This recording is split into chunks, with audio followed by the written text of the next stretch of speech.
Thank you very much. Please, make yourselves comfortable. I want to thank you, Speaker Cox. It's a true privilege to be back in the great Commonwealth of Virginia. And it's a tremendous honor to stand on these historic grounds as the first president to address a joint session of the oldest lawmaking body in all of the Western Hemisphere, the Virginia General Assembly. Congratulations.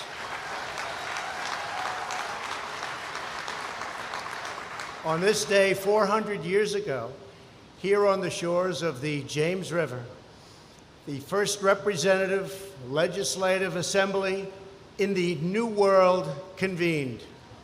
By the devotion of generations of patriots, it has flourished throughout the ages. And now that proud tradition continues with all of you.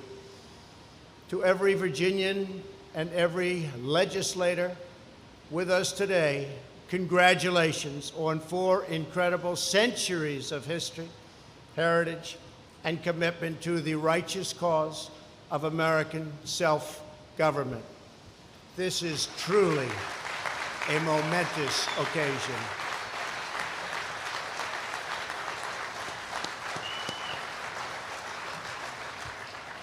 I want to thank the Governor of Virginia for inviting me to speak at this very important event. And with us this morning are many distinguished guests and officials from across the Commonwealth, including Lieutenant Governor Justin Fairfax. Thank you very much.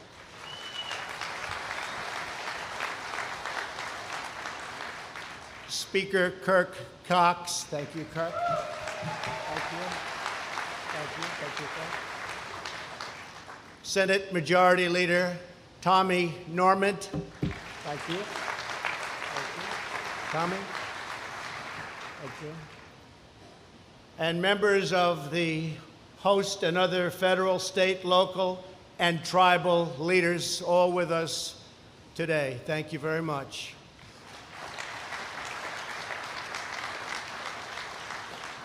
We're also very thankful as well to have with us Secretary Ben Carson. Ben, thank you very much, wherever you may be. Thank you, Ben. And Acting Director, person that you know very well, Acting Director Ken Cuccinelli. Spent a lot of time with you folks and has a lot of respect for you. And the terrific people at the Department of the Interior and the National Park Service. I want to thank you all for being here with us. It's a great honor. I also want to recognize everyone at American Evolution and the Jamestown Settlement, the Jamestown-Yorktown Foundation, the Jamestown Rediscovery Project, and Preservation Virginia. Thank you very much. What a great job you do. Thank you. The fact is that each of you has helped protect and preserve our national treasures here at Jamestown, and it's a great debt. We owe you a great, great debt. Thank you. What a job. On this day in 1619, just a mile south of where we are gathered now, 22 newly elected members of the House of Burgesses assembled in a small wooden church. They were adventurers and explorers, farmers and planters, soldiers, scholars, and clergymen. All had struggled, all had suffered, and all had sacrificed in pursuit of one wild and very improbable dream. They called that dream Virginia.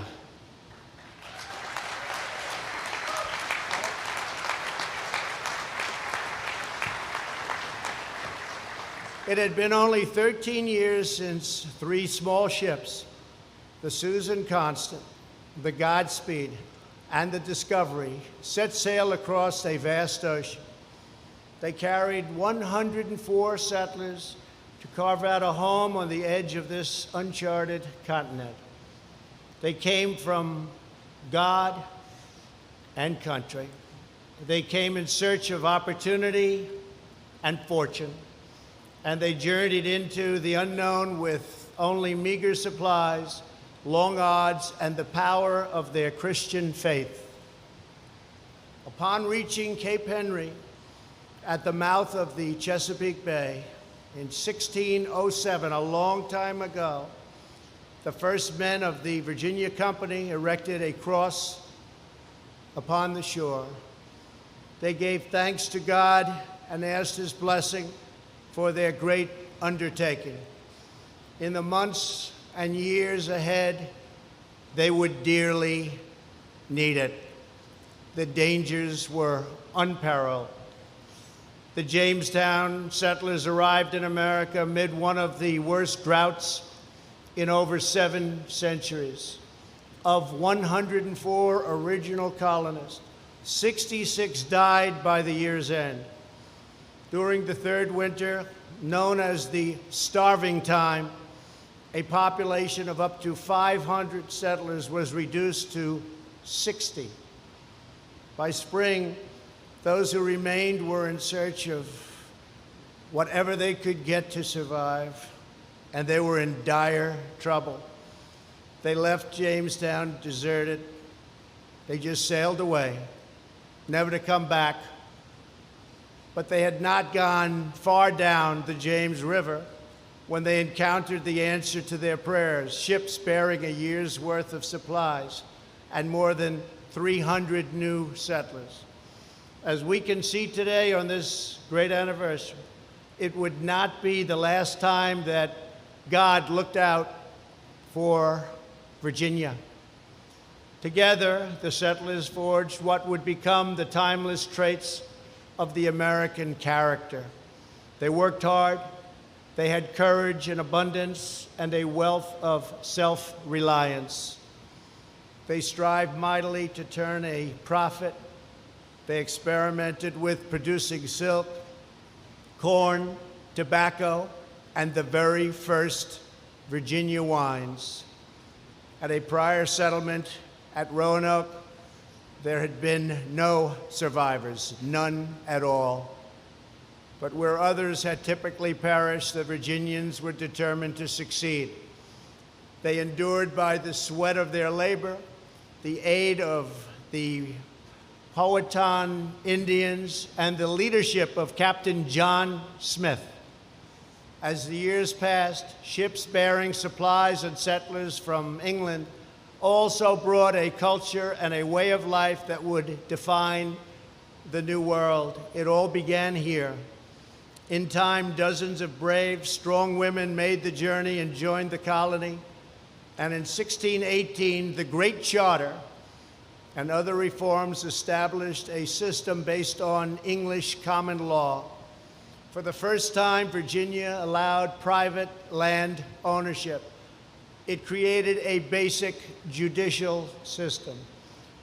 Finally, it gave the colonists a say in their own future, the right to elect representatives by popular vote.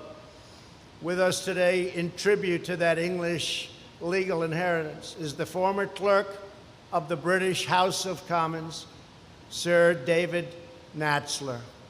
Thank you, David.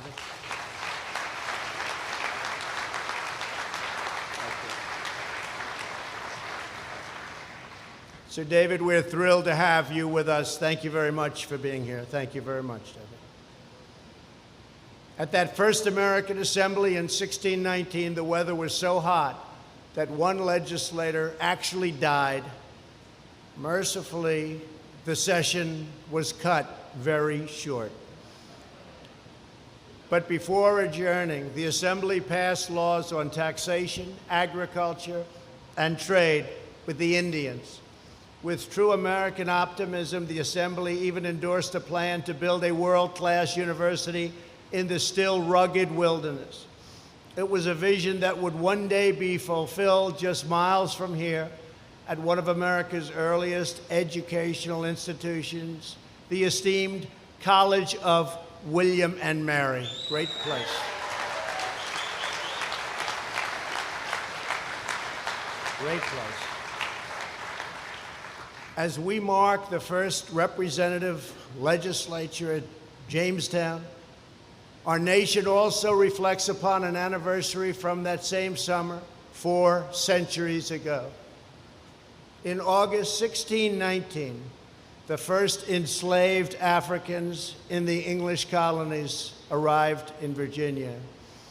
It was the beginning of a barbaric trade in human lives. Today, in honor, we remember every sacred soul who suffered the horrors of slavery and the anguish of bondage. More than 150 years later, at America's founding, our Declaration of Independence recognized the immortal truth that all men are created equal.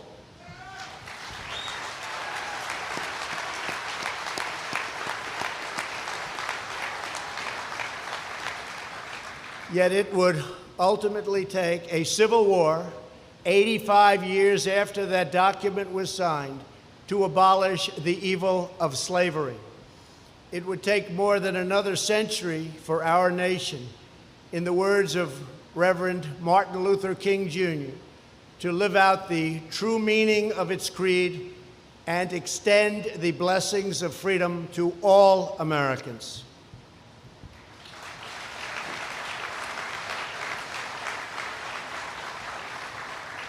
In the face of grave oppression and grave injustice, African Americans have built, strengthened, inspired, uplifted, protected, defended, and sustained our nation from its very earliest days.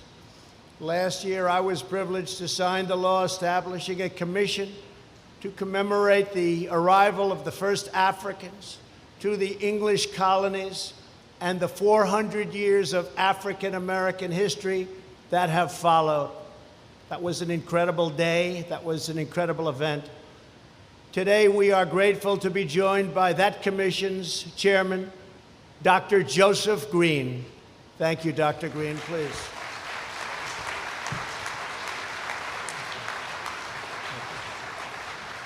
Thank you. Thank you very much, Dr. Green. In the decades that followed that first legislative assembly, the democratic tradition established here laid deep roots all across Virginia. It spread up and down the Atlantic coast. One fact was quickly established for all time. In America, we are not ruled from afar. Americans govern ourselves, and so help us God, we always will.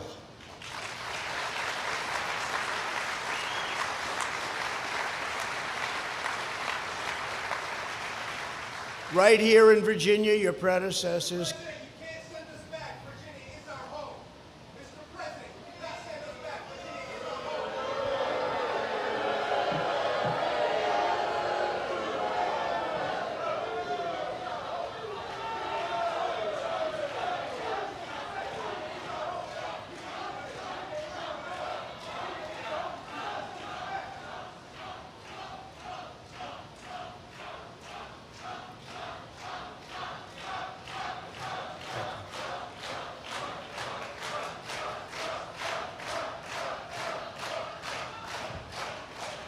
Thank you very much. Thank you.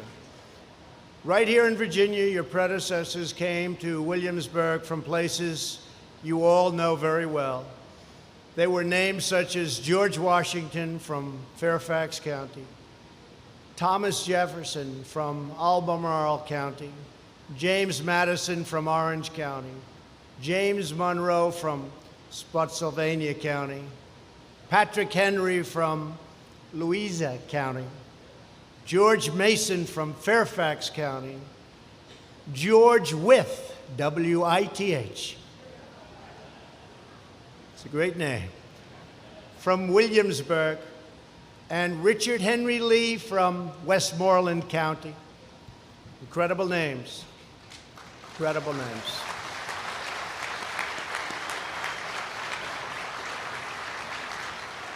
Self-government in Virginia did not just give us a state we love.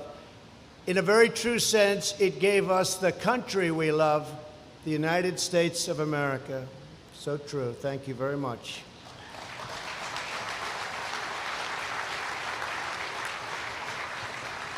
When Madison drafted the First Amendment to our Constitution, he drew inspiration from Virginia's statute for religious freedom.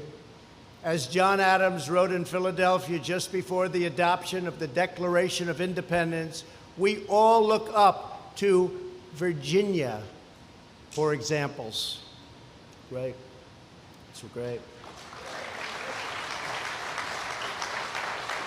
And when Patrick Henry rose to speak his famous words at St. John's Church in Richmond, "Give me liberty or give me death," he spoke in defense of a tradition that began more than 150 years before at Jamestown, right here.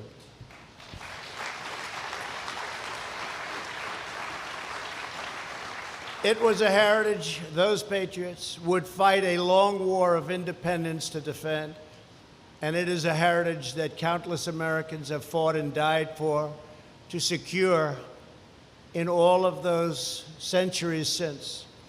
In our time, we must vigorously defend those cherished democratic traditions that have made our beloved republic the envy of the entire world. And it still is, as much as ever before, and maybe more. Our hard-won culture of self-government must be nourished, protected, and constantly preserved. That is why we must speak out strongly against anyone who would take power away from citizens, individuals, and state governments such as yours.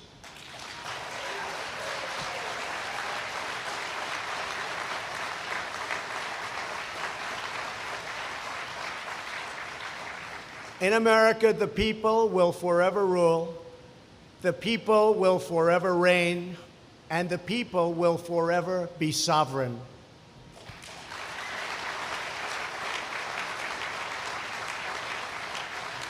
From the first legislative assembly down to today, America has been the story of citizens who take ownership of their future and their control of their destiny.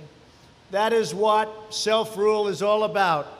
Everyday Americans coming together to take action, to build, to create, to seize opportunities, to pursue the common good, and to never stop striving for greatness.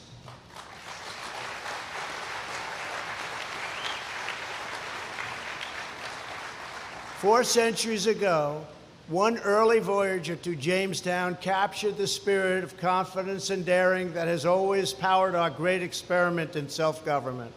He wrote, "We hope to plant a nation where none before hath stood." That was something. In that hope, the men and women of Jamestown achieved success beyond anything they could possibly have imagined. They started the nation that settled the wilderness, won our independence, tamed the Wild West, ended slavery, secured civil rights, invented the airplane, vanquished the Nazis, brought communism to its knees, and placed our great American flag on the face of the moon.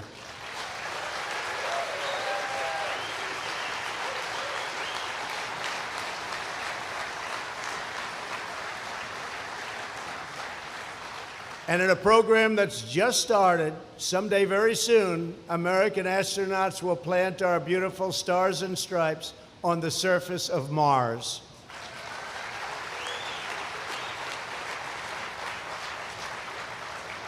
But among all of America's towering achievements, none exceeds the triumph that we are here to celebrate today: our nation's priceless culture of freedom, independence, equality, justice, and self-determination under God.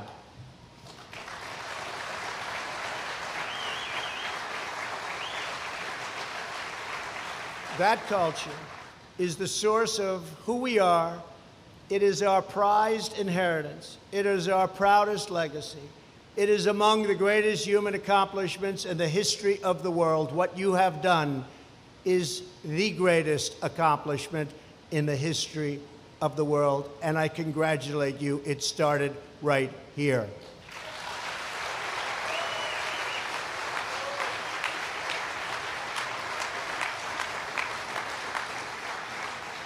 Now we must go bravely into the future, just as those bold explorers first ventured into this majestic land. We must call upon the same scale of imagination, the same thirst for knowledge, the same love of adventure, the same unrelenting courage, and the same total determination to prevail. Above all, we must be proud of our heritage, united in our purpose, and filled with confidence in our shared great, great, great American destiny.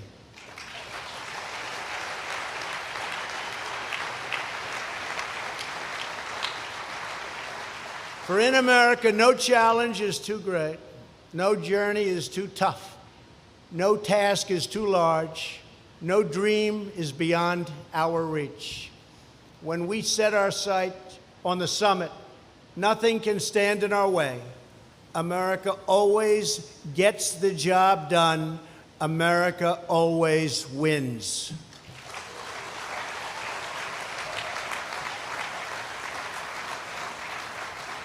That is why, after 400 years of glorious American democracy, we have returned here to this place to declare to all the world that the United States of America and the great Commonwealth of Virginia are just getting started.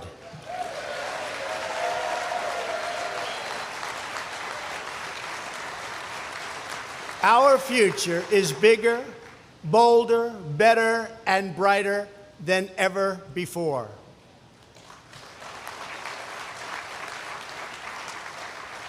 It's been a great honor for me to be with you this morning. I'd like to thank you. God bless you. God bless Virginia, and God bless America. Thank you very much, everybody.